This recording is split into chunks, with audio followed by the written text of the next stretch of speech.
So here's a quick overview of my electric furnace that I've been working on to melt aluminium or aluminum for some investment casting.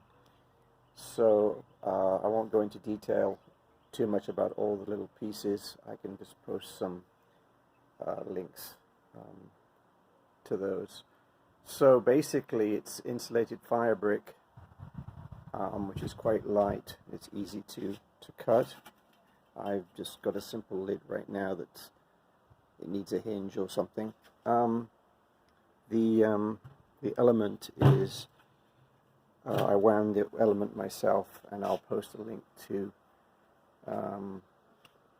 show how that's done. So it's Kanthal A1 16 gauge.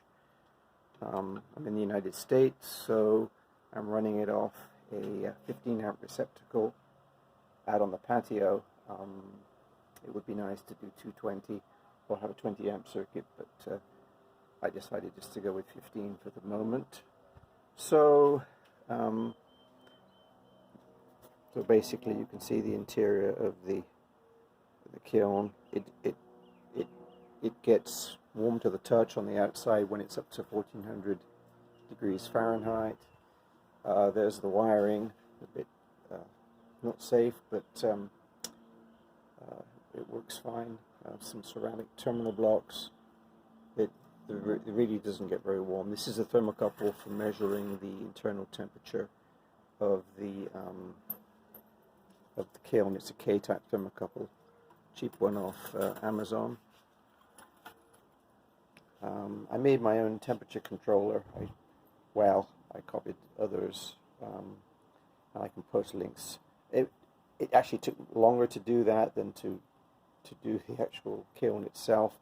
And the only reason I did that is not to save money, just for fun, to try out a PID controller using an Arduino Uno, and it seems to work well.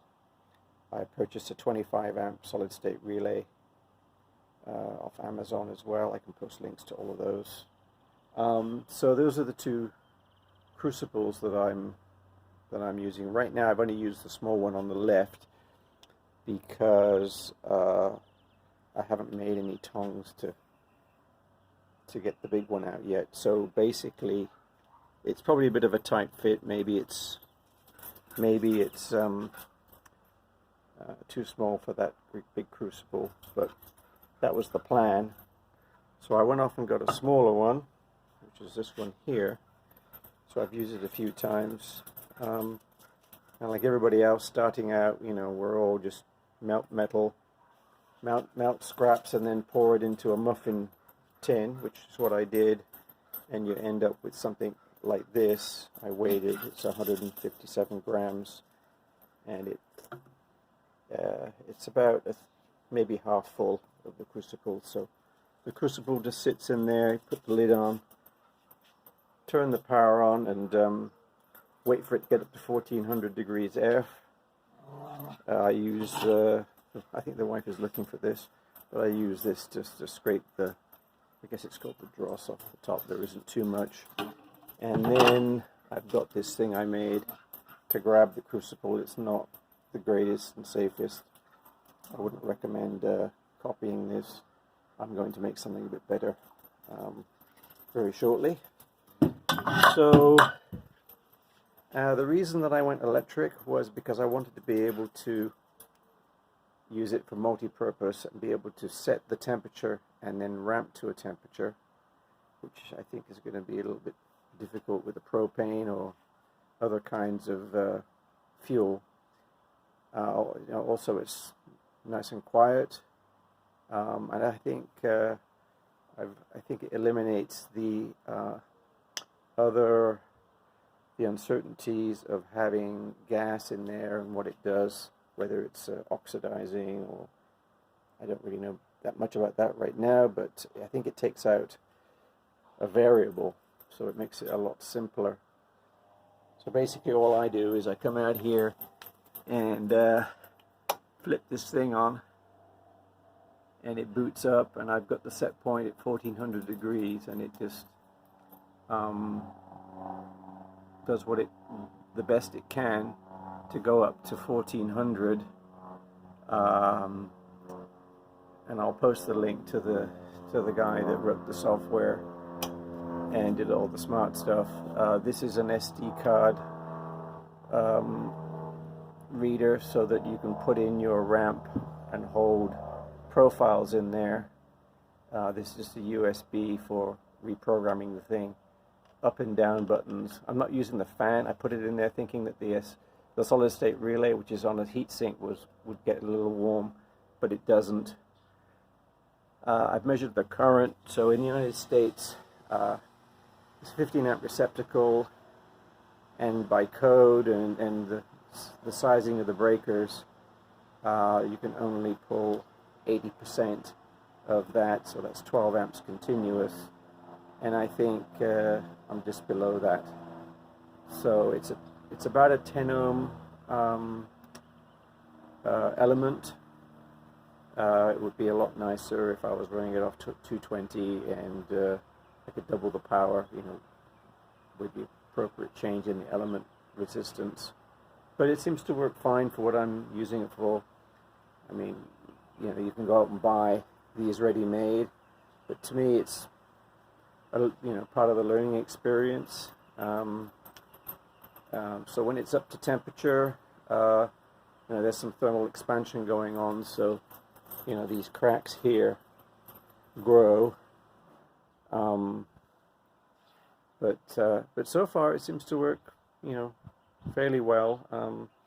Obviously, have to be careful that the element is at 115, 120 volts. So what I do is I turn off the power when I'm reaching in there to remove the crucible.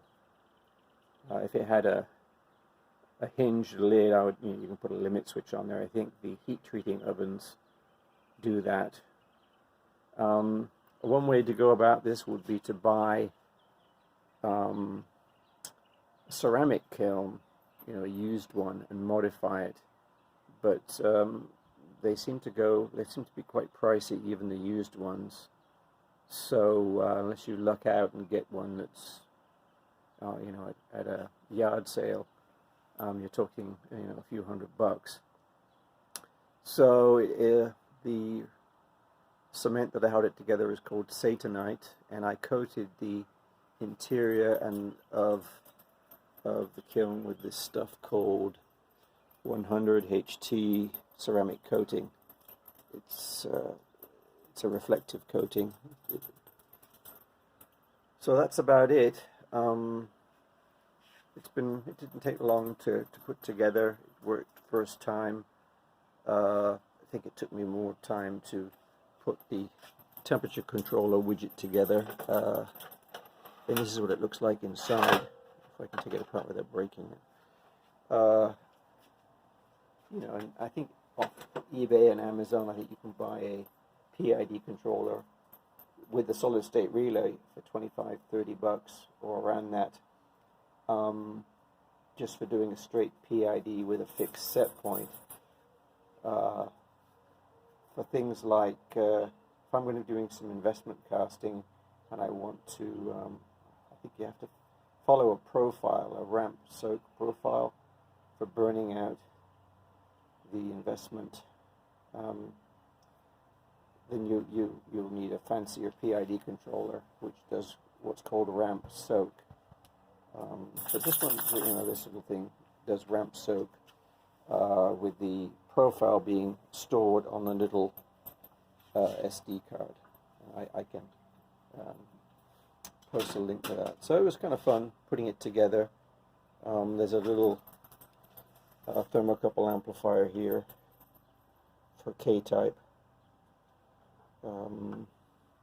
Solid state relay, a little Arduino, a little LCD display, some up and down buttons, and that's about it. This needs to be completed by making it a little bit safer, covering the power wiring, putting a box over there, perhaps, obviously making a hinge of some kind and adding the lid. But I'll also, there are those that have done this quite successfully, and I've basically gone to their YouTube channels to look at how they've done it, and I can post those locations. So I know I'm getting a bit long-winded, but basically here we are in Arizona, and it's on my back porch, and hopefully there's no rush, but the intent is to, once I've got the hang of pouring the aluminum safely, is to make, to print out a small engine crankcase on my 3D printer using some wax material, and then use the investment casting process to make a crankcase, and we'll go from there. So it's been fun so far, and works fairly well.